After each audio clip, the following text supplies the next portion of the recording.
What's going on YouTube? Today we're going to be talking about the best light cones, the best 3-star light cones in Honkai Star Rail that you can get as a free-to-play player. You can get them from opening chests, doing quests, killing mobs. Also, you can get them from summoning. I've spent quite a bit on the game already, so I have a bunch of them that are already max duped.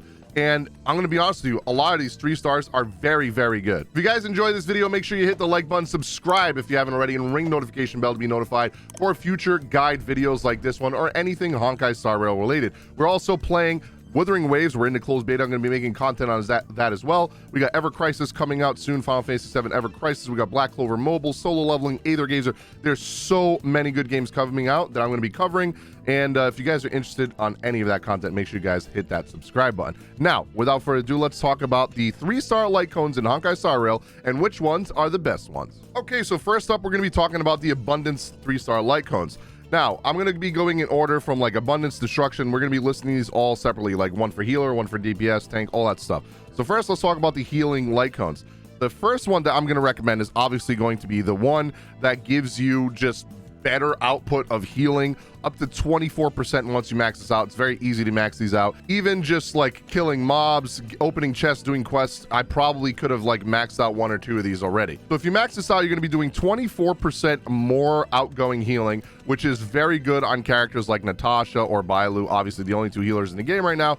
I would say the energy one is also very good, but this would be better if it was every turn. If it was every turn, you could literally turn your healers into an energy battery for your entire team, but it's only for the beginning of battle. So it's only that initial burst of energy that you get in the beginning of battle. Now, this probably also counts for like the beginning of each wave. So this might be useful. I still got to test that. This might be useful on farming teams, right? So if you got a farming team for farming the calyxes, the new ley lines in the game, right? The new domains.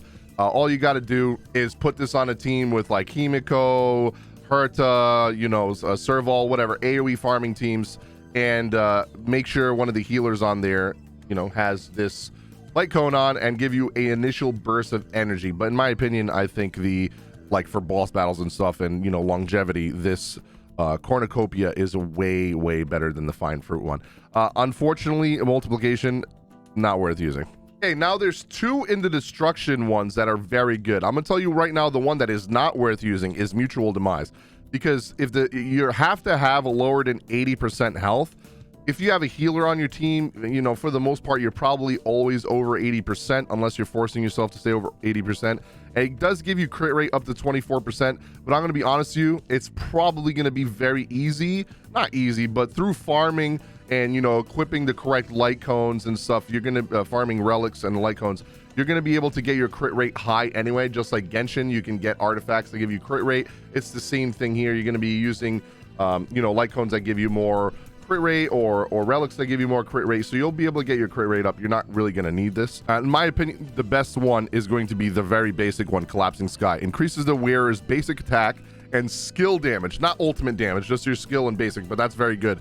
Up to 40% once you max this out. You do get this quite a bit for free in the game, just from playing and doing quests, especially in the space station area. So this is a very good light cone, one of the best ones in the game for free-to-play players. Now, keep in mind, I forgot to mention to you that these light cones only work on very specific units. Like, you can still use them on any unit, but the effect itself, if you try to put a destruction one on Serval, I know I kept saying these characters' names, but I totally spaced out, that only certain characters can use these, so it only goes with their correct element or the type of character that they are. So if I try to put any other light cone that isn't their you know, their affinity, then they're not going to be able to use these effects. As you can see, it's crossed out. They can only use, so like Serval is a Rudition, she can only use a Rudition once, right?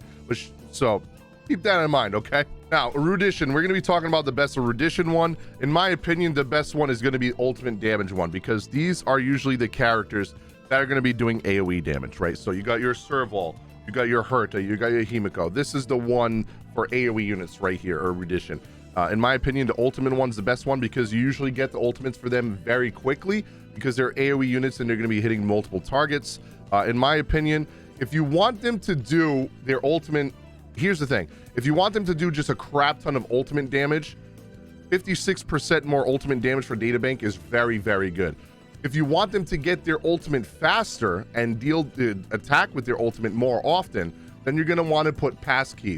Those to me are the best two light cones for the Rudition characters in the game, for 3 stars anyway. You're going to be getting 12 energy every time you use a skill on top of the regular energy that you already get from using your skill anyway.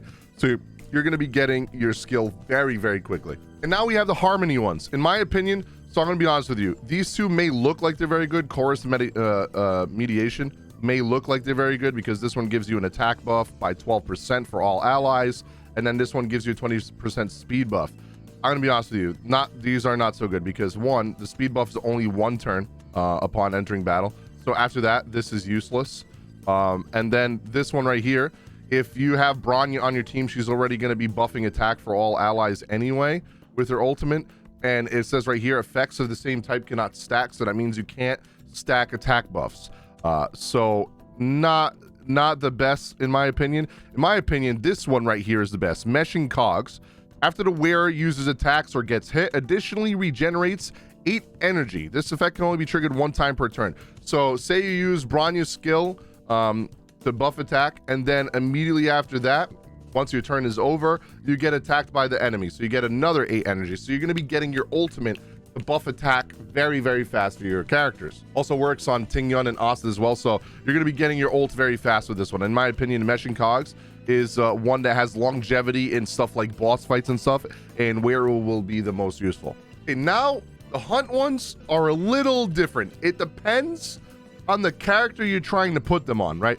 So if you're trying to build Sealy, right? If you're trying to put this on Sealy, in my opinion, you could go either way. You could go adversarial right here, where it gives you a speed buff for 2 turns after you defeat an enemy. If you guys didn't know, Sealy's kit is based off of the amount of speed that she has over 100. So if she has 150 speed, every 10 speed up to 6 stacks, I believe, or 5 stacks, she gets more attack damage. So right here, this would be very good for her because this does boost her speed. And if you don't already have that initial speed boost, if you already have over 150 speed, then I would definitely recommend using Darting Arrow. When you defeat an enemy, it increases your attack by 48% for 3 turns. That to me is the best one. Again, the crit rate one is okay if you're like missing out on crit rate and you don't have really high crit rate on your team, then you can do that if your relics aren't good enough. But in my opinion, you can farm relics and get better relics that have main stat crit rate, and you can roll into that to get more crit rate for your character. These two right here, to me, it just depends on the unit that you're putting it on. Also Susheng as well. You can use this on any of the boss characters, the boss killer characters. You can use this on single target DPS units like Dan Hang, Sealy, Susheng, stuff like that. Okay, Nihility is going to be for your debuffing units. People like Pela, Welt, characters like that debuff for you. I will say, in my opinion, it depends on who you're putting it on again. Like, this one right here to me is only good for Welt. I believe Welt is the only character right now that can slow enemies as a debuff. So the fact that he will slow enemies, you will be dealing an increased damage to enemies that are slowed by 48%. This is going to make him very, very usable for sub DPS after dealing a debuff to the enemies. The best one, in my opinion, if you're building a debuffer, is going to be the Void one right here, which gives you effect hit rate up to 40%. This is going to make sure that your debuffs go through a lot more often. The reason this one's not so good, Hidden Shadow, is because basic skill damage is already low as it is anyway. This will make your basic skill do a little bit more damage after you use your regular skill, but for the most part, you're going to be using skills a lot for these characters, so this one's not really worth, in my opinion. Last but not least, we have Preservation. So this is for your tank characters, Gepard, the Trailblazer, your Trailblazer, once you get the fire affinity for him. That's what this is going to be for, and I'm going to be honest with you, all of these are good for the tank. But in my opinion, the best one is going to be the first one, especially if you have a character where you're going to need defense, or if your shields are based off defense like Gepard. This is really good for Gepard. But like also, this one is really good as well because it restores max HP. But in my opinion, this one's better on the Trailblazer than it is on Gepard defense. This one raises their HP. They restores their HP by up to 30% when they use their ult.